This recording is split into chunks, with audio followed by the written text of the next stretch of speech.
लेकिन बेटी के छुप जाला और पतों के छपा जाला।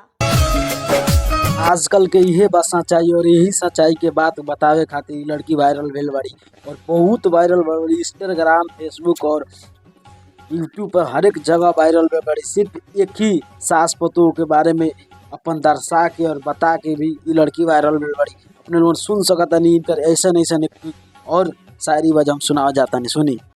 बेटी अगर बीमार हो जाए तो बहुत दुख होला, लेकिन पतोह अगर बीमार हो जाए तो वालों के ड्रामा काहे लागेला।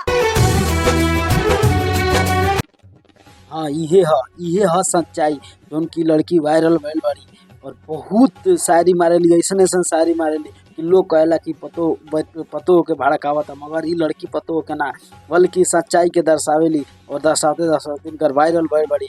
और सुन सकत हैं लोगन एक दो तीन और शायरी भइल कर। सुनी।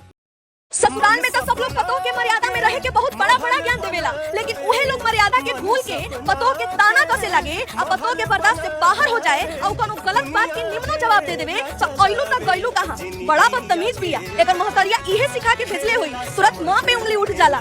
बाहरे जमाना लड़की जौन बात करल बिया, जौन सच्ची घटना कह रहल बिया और दर्शा रहल बिया कि हमनी सबके समाज में जौन होत रहल बा, जौन होता इहे सब हो। सच में जौन लड़की वायरल बाड़ी इनका में गुण बा और वायरल होए खातिर इनकर गुण बा, जौन मेहनत बा वो मेहनत से वायरल भेल बाड़ी। और सुन सकतनी लोगन इनकर शायरी एक से एक शायरी वजन सुनिए अपने लोगन कि इ लड़की बाड़ी जौन बहुत मेहनत करता रही और आज इंस्टाग्राम से लेकर फेसबुक तक हर एक जगह वायरल। लोग कहेला कि लड़की वायरल ना होली, मगर लड़की भी वायरल होली अगर ओके मेहनत अच्छा से करे और तब देखी अब वायरल लड़की भी हो सकता रही। मगर हमनी सके समाज में ऐसन बा कि अगर कोनो लड़की वीडियो बनावता तो ओके बुरा नजर से देखल जाला, बुरा नजर से ताकल जाला। मगर इ लड़की पापा जी जब भी हमारी तबीयत खराब हो जात रहे ऐसा लागत रहे कि रउआ ऊपर पहाड़ टूट गई होके और रउआ 2-2 बजे रात के गांव के दवाई के दुकाने उठा के ले आ दे। लेकिन आज देखी ना पापा जी, आज तक केहू पूछे वाला भी नहीं खे कि तार तबीयत खराब बा का। छोड़ी आज वायरल होके अपन बता देली कि हम भी कुछ कर सकतनी, लड़की भी कुछ करेली।